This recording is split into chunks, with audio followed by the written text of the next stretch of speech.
Assalamualaikum warahmatullahi wabarakatuh. Perkenalkan, saya Reva Zahara. Saya merupakan perwakilan dari SMA Negeri 1 Kuli Susu, Kabupaten Buton Utara, Provinsi Sulawesi Tenggara. Saya akan menampilkan sebuah monolog yang berjudul Waode Waginuri Putri yang Terbuang.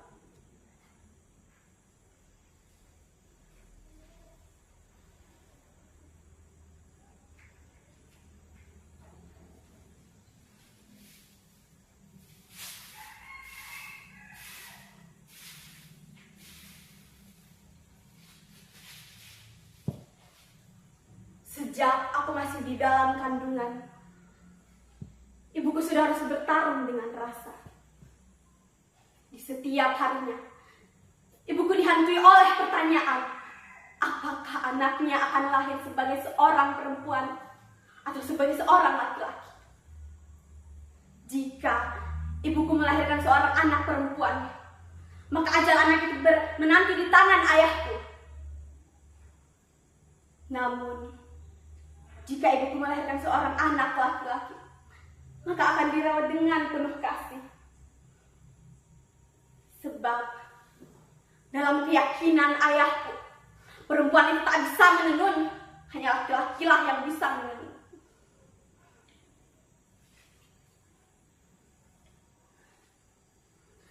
Setelah 9 bulan lamanya, jawaban pun datang bersama tangisku.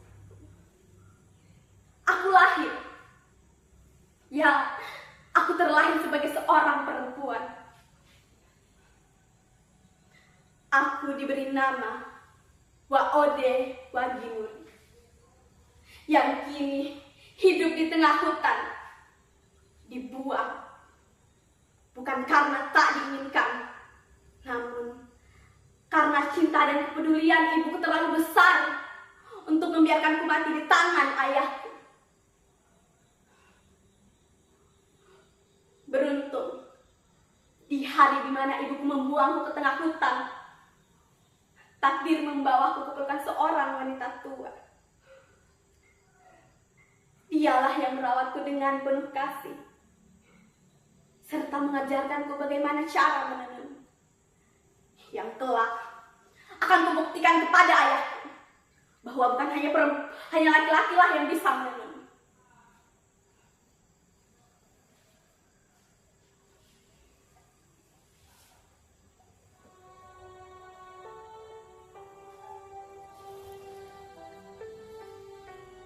Ibu, bagaimana kabarmu hari ini? Aku di sini begitu merindukanmu, Ibu. Aku begitu sedih harus berpisah denganmu. Seandainya kita bisa bersama di kerajaan, mungkin saja hari ini kita akan berbahagia.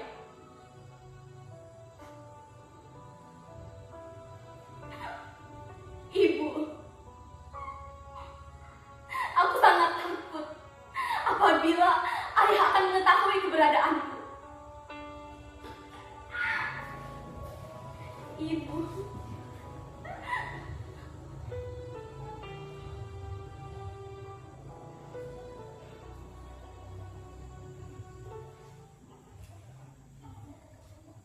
akhirnya apa yang aku takutkan pun terjadi juga.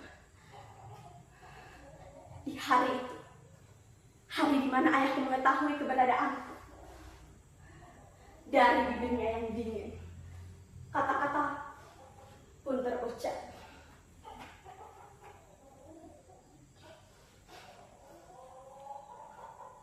Berarti benar bahwa anak itu masih hidup. Selama ini, istriku ternyata telah membohongi. Benar! Pergi jemput Waginuri di puncak gunung ini. Segera bawa dia ke hadapanku.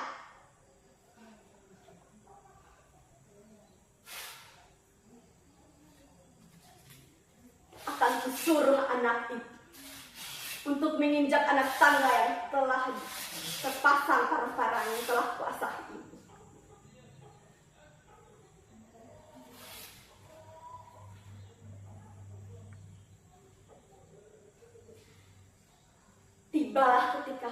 Para pengawal itu datang menjemputku. Namun aku tak sudi dibawa begitu saja. Pada ajakan pertama, ku tolak dengan alasan aku masih akan memetik kapasku, membersihkannya, lalu mengembangkannya. Beberapa hari kemudian, para pengawal itu datang kembali untuk menjemputku. Kali ini aku masih menolak. Maaf pengawal, aku masih akan memintal benangku, menggulungnya, lalu menyusunnya di alat tenunku. Kembalilah para pengawal itu dengan perasaan kecewa. Kali ini, aku masih selamat dari goyongan para pengawal itu. Selang beberapa hari, para pengawal itu datang kembali. Maaf pengawal, aku masih akan menenun, menjahitnya, lalu menyelesaikannya menjadi sarung. Pulanglah para pengawal itu dengan perasaan kecewa yang amat besar. Berkali-kali aku menolak ajakan mereka. Para pengawal itu tidak menyerah. Keesokan harinya, mereka datang kembali. Kali ini, tak lagi kutemukan alasan untuk menolak ajakan mereka. Aku pasrah mengikuti para pengawal dengan membawa serta sarung tenun yang telah kubuat.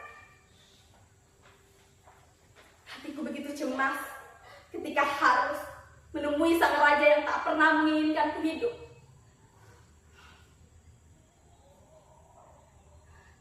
Dari kejauhan, aku melihat parang-parang yang sangat panjang dan tajam terpasang di setiap tangga.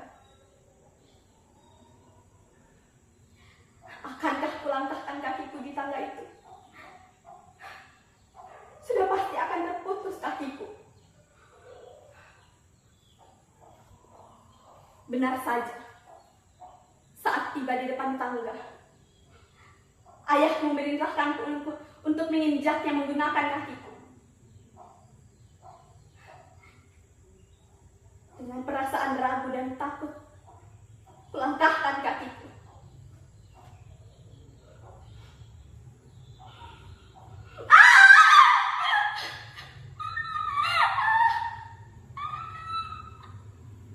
Ayah, tidakkah kau lihat kakiku telah terputus? Mengapa kau masih menyuruhku untuk menginjak anak tangga berikutnya?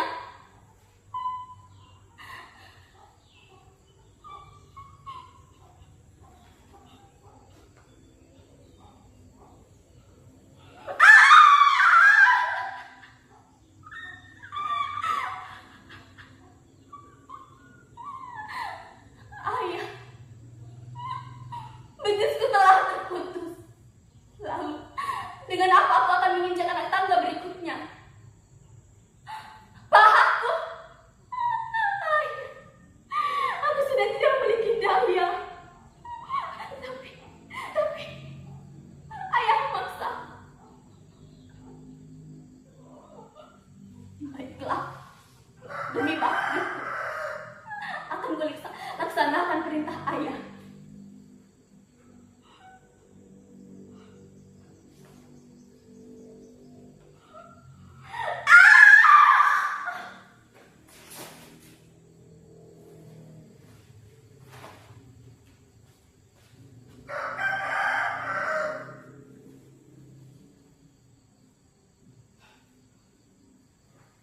Apa ini?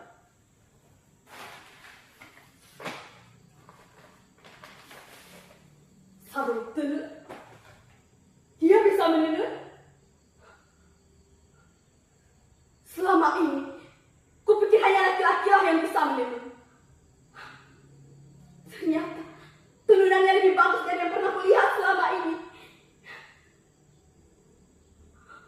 Mengapa aku begitu bodoh? Seharusnya tidak pernah kubeda-bedakan antara lelaki dan perempuan.